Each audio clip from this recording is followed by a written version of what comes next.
സംബന്ധിച്ച് എപ്പോഴും അതാണല്ലോ കർഷക സമരം. ഓരോ വർഷം കഴിയുന്തോറും കർഷകർക്ക് വേണ്ടിയിട്ടുള്ള ബാധ്യതകൾ അല്ലെങ്കിൽ ലോണുകൾ, ബാങ്കുകളിൽ കടം, അവരുടെ അതിങ്ങനെ കോടികളായിട്ട് കൂടുകയാണ്.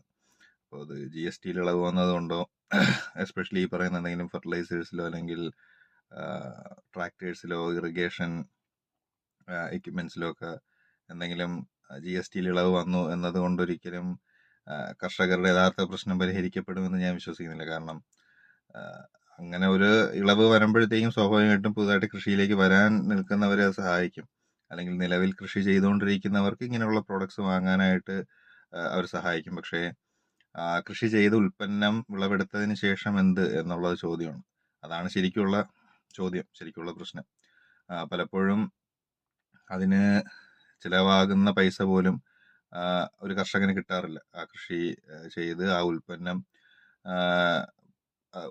അതെടുത്ത് അത് വിൽക്കുമ്പോൾ അയാൾക്ക് അതുവരെ ചിലവായ പൈസ പോലും ഒരുപക്ഷെ കിട്ടാറില്ല പലപ്പോഴും. അതിന് ഈ പറയുന്ന MSP ഒക്കെ നിലവിലുണ്ടെങ്കിലും ഈ പറഞ്ഞ എത്ര കൃഷി ഉൽപ്പന്നങ്ങൾ MSPയിൽ ഇൻക്ലൂഡഡ് ആണ്?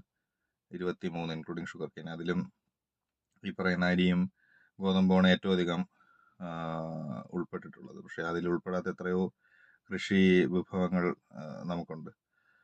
അപ്പോൾ ഈ പറയുന്ന MSP മാത്രമല്ല, ഈ പറയുന്ന ഒരു ഇൻഷുറൻസ് കൊടുക്കുക എന്നൊക്കെ ഉള്ളതാണ് ഇതിൻ്റെ ഒരു കറക്റ്റ്. ഞാൻ മനസ്സിലാക്കിയെടുത്തോളം, അറിഞ്ഞെടുത്തോളം, പഠിച്ചതിൽ നിന്ന് മനസ്സിലാക്കുന്നത് എപ്പോഴും ഒരു കർഷകന് വേണ്ടത് ഇൻഷുറൻസ് ആണ്. അയാളുടെ ഉൽപ്പന്നങ്ങൾ കറക്റ്റായി വിറ്റുപോയില്ലെങ്കിലോ അല്ലെങ്കിൽ ഈ പറയുന്ന നാശം സംഭവിച്ചാലോ അയാൾ ചിലവാക്കിയ തുകയെങ്കിലും അയാൾക്ക് കിട്ടും എന്നുള്ളൊരു ഗ്യാരണ്ടി ഉണ്ടാവണം. പക്ഷെ അൺഫോർച്ചുനേറ്റ്ലി നമുക്കതില്ല. അപ്പോൾ കർഷകർക്ക് ഇപ്പം നിലവിൽ അവർ ചെയ്യുന്നതിൽ നിന്ന് കൂടുതൽ ലാഭം ഉണ്ടാക്കുക എന്ന് പറയുന്നൊരു പ്രോസസ്സ് ഉണ്ടാക്കുന്നത് എപ്പോഴും ഈ പറയുന്നൊരു മിഡിൽ മാൻ ഇല്ലാതാവുക എന്നുള്ളതാണ്.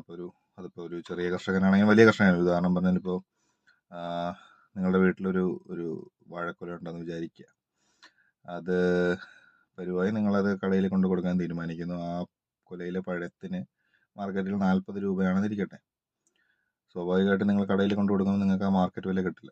40 രൂപ എന്നുള്ളത് ഒരു പക്ഷേ നിങ്ങൾക്ക് 30 രൂപ കിട്ടുമായിരിക്കും. ആ കൊല 10 കിലോ ഉണ്ടെങ്കിൽ 40 രൂപ വെച്ച് 10 കിലോ 400 രൂപ മാർക്കറ്റ് വിലയുള്ളിടത്ത് നിങ്ങൾക്ക് 300 രൂപ കിട്ടും. ആ 300 രൂപ നിങ്ങൾക്ക് കിട്ടുകയും വാങ്ങുന്നവർ 400 രൂപയ്ക്ക് വാങ്ങുകയും ചെയ്യും. 100 രൂപ ഇടനിലക്കാരൻ്റെ അവകാശം. പക്ഷെ ആ ഇടനിലക്കാരനില്ലെങ്കിൽ നിങ്ങൾക്ക് 300 രൂപയ്ക്ക് ആ ഇടനിലക്കാരന് കൊടുക്കാവുന്ന സ്ഥാനത്ത് വിൽക്കുന്നവർക്ക് 350 രൂപയ്ക്ക് കൊടുക്കാം. വാങ്ങുന്നവർക്ക് 350 രൂപയ്ക്ക് വാങ്ങാം. വിൽക്കുന്നവർക്കും വാങ്ങുന്നവർക്കും അവിടെ 50 രൂപ ലാഭം. സോ ഇതാണ് ബേസിക്കലി ലാഭഗിരി കൊണ്ട് ഉദ്ദേശിക്കുന്നത്. നിങ്ങളുടെ ഉൽപ്പന്നങ്ങൾ എന്ത് തന്നെയാണെങ്കിലും